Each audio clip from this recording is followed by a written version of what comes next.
Halo Sobat Genvest, selamat siang semuanya. Kita berjumpa lagi dalam Klinik Saham ya. Untuk kali ini bersama saya Andrian dan ditemani oleh partner saya di sini ada Sharon yang akan nemenin siang hari teman-teman ya. Biar nggak ngantuk juga nih ya siang harinya. Sambil market juga masih berjalan ya di detik ini juga teman-teman. Semoga Sobat Genvest sehat selalu dimanapun Sobat Genvest berada. Dan nanti kalau emang ada yang ingin ditanyakan, boleh ya disampaikan aja melalui kolom chat kita. Atau kalau mau via audio juga boleh ngobrol langsung sama kita, nggak usah malu-malu. Oke, Sharon apa kabar? How are you? Baik dong, Baik ya. Gimana Andrian? Luar biasa, baik juga ya. Karena kemarin habis long weekend nih. Betul, iya. Oke, kita sedikit mengulas market dulu mungkin Sharon ya. So far market sini masih cukup sumringah ya pergerakannya. Mungkin Sharon bisa melengkapinya gimana sih satu tadi? Oke, untuk sesi 1 18 September 2024 ya. IHSG itu tadi untuk sesi 1 ditutup menguat 0,05%, di mana emang ini juga bisa dibilang meskipun kenaikannya nggak signifikan, tapi emang euforianya itu masih berasa ya jelang FOMC atau keputusan suku bunga The Fed untuk hari Kamis dini hari nanti. Untuk prediksinya sendiri kemungkinan suku bunga itu akan tetap di-cut. Nah, cuman besarannya nih yang lagi cukup ramai di pasar berapa. Nah, untuk dari Fed Watch Tool sendiri itu memperkirakan kalau untuk kenaikannya itu udah 50 basis poin ya. Untuk secara gambaran itu probabilitasnya 60%. Lalu kalau 40%-nya itu di kisaran 25 basis poin nih yang nanti malam akan diumumkan. Jadi ini juga bisa dibilang jadi salah satu tema menarik selama beberapa waktu terakhir, yaitu dari cut rate. Nah, untuk itu dari sisi IHSG kita mungkin mau lihat secara sektoral. Untuk beberapa sektor ya sebenarnya keseluruhan itu menguat kecuali sektor teknologi. Ini ada dipimpin oleh Gotoh ya, yang lumayan melemah nih. Sektor teknologi melemah minus 2,02%, yang mana kita tahu emang dari beberapa hari terakhir Gotoh itu emang membukukan kenaikan yang cukup signifikan.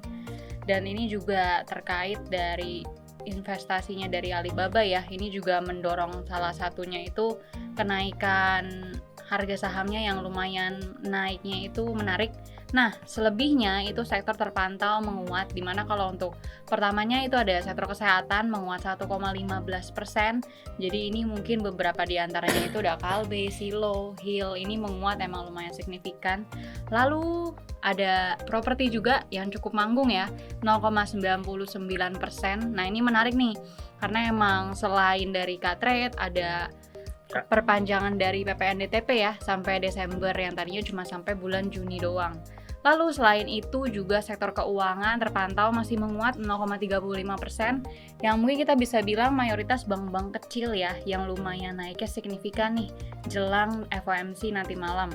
Selebihnya itu ada energi menguat tipis di 0,18%, lalu ada transportasi juga di 0,51%. Lalu ada beberapa sektor yang terpantau konsolidasi ya, seperti infrastruktur dan non-primer. Selain itu, sektor barang baku itu terpantau melemah tipis di 0,03% dan sektor primer itu di 0,79%. Mungkin itu untuk merecap sesi 1 di perdagangan hari ini ya, Andrian. Ya, thank you Sharon atas informasinya. Ya memang saya satu ini masih kemarin tadi masih bergulir cukup positif ya, sampai dengan detik ini pun juga masih di zona hijau. Hopefully tinggal 2 hari lagi kami Jumat semoga masih tetap bertahan di zona hijau sehingga weekend ini juga closingnya masih oke ya. Dan harapannya sih masih dapat positif ya Sharon ya. Kalau memang nanti cut rate-nya diumumkan ya positif ya, dan mungkin bisa di 50 base mungkin ya, itu bisa jadi satu tambahan positif juga yang mau ditunggu-tunggu. Oke, kita udah boleh masuk sesi Q&A. Jadi buat teman-teman kalau ada yang ditanyakan boleh disampaikan aja ya di kolom chatnya. Oke, kita ke kolom chatnya di sini. Siang dok, selamat siang juga. Piva, BSBK, buy sell, cut loss di harga berapa? Atau di skip aja? Oke, mau di review dulu ya. Mungkin nanti aku Piva, Sharon, BSBK ya. Boleh. Oke, untuk Piva dulu ya, Pirida Pharma ya. Ini kemarin kenaikannya cukup ciamik nih teman-teman ya. Signifikan kenaikannya. dan bisa dikatakan buat yang kemarin sempat entry happy cuan lah ya, naikannya karena signifikan banget. Tapi hari ini ada koreksi, dan koreksi ini menurut saya menjadi satu hal yang bisa dikatakan wajar juga sih ya, sebagai respon bisa jadi ada aset taking profit pasca kenaikan yang memang sudah terjadi cukup signifikan kemarin. PIVA secara minimal trendnya emang bullish teman-teman ya, dan itu berlangsung terjadi pasca dia ada breakout di area resist di sekitar 130. Jadi kalau kita ulas secara teknikalnya, itu ada area resistance yang menjaga PIVA tetap dalam kondisi konsolidasinya yang cukup lama sekali ya, dan pada 10 September ini berhasil di breakout ya, dan sampai dengan detik ini masih berada di atas level resist tersebut ya. Oke, so gimana view-nya dan peluangnya? Apakah bisa masih menarik untuk ditradingkan? I think buat PIVA, better kita coba cek dan tunggu wait and see ya, di sekitar level 145 atau sampai 140-an kalau yang mau dikasih koreksi lagi. Jadi kita nunggu, dalam tinggal itu ada namanya istilah pullback ya. Jadi kita tunggu momentum pullback-nya dulu, dan kalau memang sudah mendekati area support dari pasca pullback-nya lalu ada pantulan, itu bisa menjadi momentum yang menarik untuk kembali re-entry lagi di PIVA so far ya. Karena memang saat ini koreksinya sendiri kalau kita lihat bersinggungan dengan area resistance juga teman-teman. Itu di sekitar level 160 yang divalidasi hari ini itu belum bisa di breakout ya. Jadi mungkin terdekat PIVA, koreksi terdekatnya mungkin akan coba retest ke 150 145 ya. Itu ada tujuan dari koreksi atau penurunan harga dari PIVA so far ya. Jadi menarik sebetulnya kalau mau ada pullback dan nanti ada rebound yang direspon di area support tersebut, itu bisa jadi momentum untuk teman-teman perhatikan. Sekarang wait and see dulu aja. Oke, skenario-nya gimana kalau misalnya nanti sampai turun di 140 lalu ada rebound, maka targetnya kemana? Dia tentu akan kembali menuju ke level 155 160-nya untuk coba di breakout, dan harapannya bisa melesat mendekati level 180 atau bahkan di level 200-nya ya. Jadi untuk PIVA sedikit lebih jeli ya teman-teman, berhati-hati ya, dan juga dipantau bagaimana fluktuasinya di market ya. Emang secara kemarin saya perhatikan sih secara frekuensi fluktuasinya ini cukup tinggi banget ya untuk PIVA. Kemudian tadi BSBK ya, BSBK gimana share? Silakan. Oke, untuk BSBK ini terpantau emang kalau dari bulan ini ya, dari bulan Juli penurunannya sebenarnya cukup signifikan ya, 45%. Jadi kalau misalkan kita lihat emang sekarang turunnya itu udah di area support sih, dan bisa dibilang nih malah area support ya, karena sebelumnya itu dia sempat konsolidasi atau sideways yang lumayan lama nih di area ini. Kalau untuk sekarang mungkin rekomendasinya lebih ke wait and see dulu ya. Kalau misalkan dia berhasil naik dan sampai break dari area 62, nah ini mungkin bisa jadi peluang untuk rebound, jadi bisa jadi peluang untuk Sobat Genvest untuk trading juga. Nah kalau misalkan dia break dari 62, targetnya ini kemana? Untuk target resist terdekatnya ini itu bisa ke area 67 ya. Itu target pertama 67, lalu nextnya itu bisa ke 71, bisa ke 70. Jadi mungkin lebih baik tunggu dulu sampai dia break dari area 62 tadi. Sementara kalau untuk stop loss-nya itu baiknya di area berapa?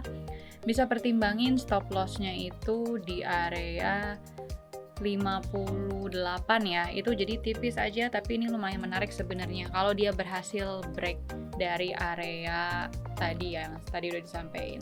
Itu untuk BSBK. Ya, thank you udah buat bertanya. Yang lain kalau ada yang mau tanyakan jangan malu-malu ya, disampaikan aja. Oke, kita lanjut ke pertanyaan berikutnya. BBTN targetnya sampai berapa tuh dok? Oke, untuk BBTN ya. BBTN hari ini masih cukup oke.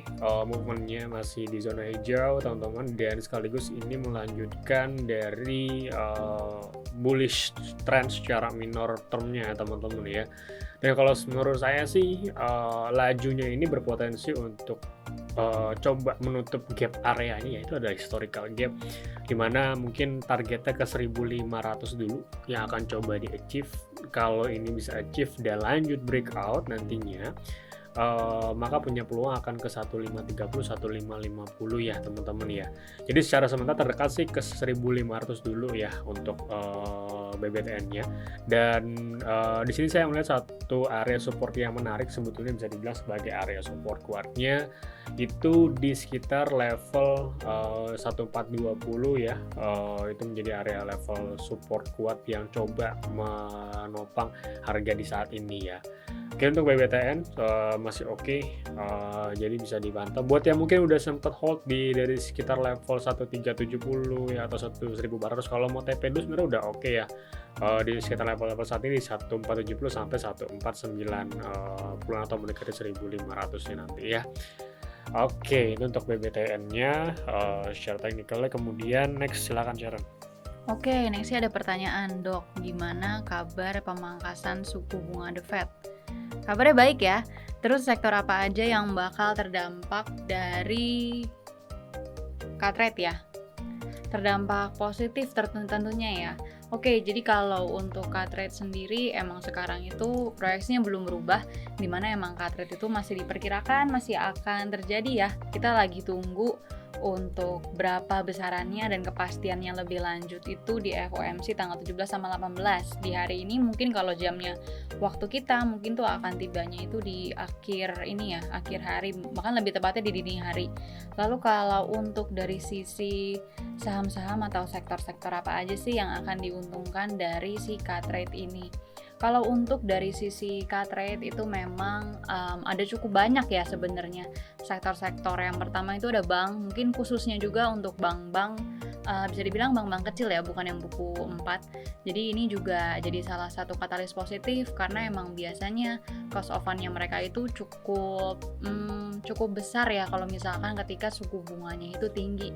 Jadi hopefully sih ketika suku bunganya turun, otomatis cost of fund-nya mereka tuh juga lebih turun nih. Jadinya margin mereka akan lebih gede. Lalu ada juga dari sisi tol ya. Untuk tol mungkin ada saham Jasa Marga ya. Lalu kalau next-nya itu ada apa lagi? Mungkin next-nya itu kita bisa bilang properti ya. Kita udah sempat sounding berkali-kali sebenarnya nih tentang properti karena emang katalisnya itu menariknya selain dari suku bunga juga ada yang PPNDTP diperpanjang. Jadi ini jadi sebuah salah satu sentimen penopang ya. Harga sahamnya emang rally-nya signifikan dari bulan Juni seiring dengan perkiraan cut rate dan besarannya itu tuh makin bisa dibilang makin jelas. Lalu selain itu kita juga ngelihat dari sektor itu sektor tower ya. Tower kalau menara-menara telekomunikasi itu sebenarnya emang biasanya bergantung sama utangnya yang gede. Nah, jadi seiring suku bunganya turun, diharapkan juga beban utangnya mereka akan lebih baik ya, akan lebih ringan. Itu kalau untuk dari sektor-sektor apa aja yang diuntungkan dari cut rate. Mungkin kita next lagi kali ya. Oke, mungkin sedikit tambahan aja ya, nih baru dapat kabar kalau BI ternyata cut rate duluan ya. Ke 6% rate-nya. Yang tadinya mungkin ekspektasikan The Fed dulu mungkin ya, baru mungkin akan ikuti BI, tapi hari ini diputuskan BI sudah memangkas ya, tadinya 6,25 menjadi 6% ya. Ini sedikit luar ekspektasi ya, di mana Consensus memperkirakan BI masih akan mempertahankan baru mungkin bulan depannya ya, itu baru akan dipangkas kalau memang The Fed-nya sudah pangkas duluan. Jadi ini menjadi satu, mungkin jadi sinyal kita pandang, bisa sinyal positif juga mungkin ya, sudah ada optimisme bahwa nanti Fed mungkin juga akan memangkas suku bunga juga. Dan tadi seperti singgung beberapa emiten-emiten yang akan terdampak ya, satunya ada banking, ada properti juga ya. Itu sedikit tambahan ya teman-teman dari update terbaru soal suku bunga tapi dari dalam negeri. So thank you Sobat Genpes yang udah hadir, thank you udah berpartisipasi dalam diskusi Q&A-nya dan semoga menjawab ya. Dan sekali lagi segala pendapat, opini, informasi yang kita sampaikan disclaimer on ya teman-teman, untuk keputusan investasi tetap ada di tangan teman-teman semuanya. Saya dan juga Sharon pamit dulu diri, kami mohon maaf bila ada kesalahan. Thank you, nanti kita ketemu lagi di Klinik Saham episode-episode berikutnya. Jangan lupa untuk follow sosial media kita ya, biar nggak ketinggalan info menarik. Thank you semuanya, sampai jumpa lagi. Thank you semua. Thank you Andrian. Thank you Sharon.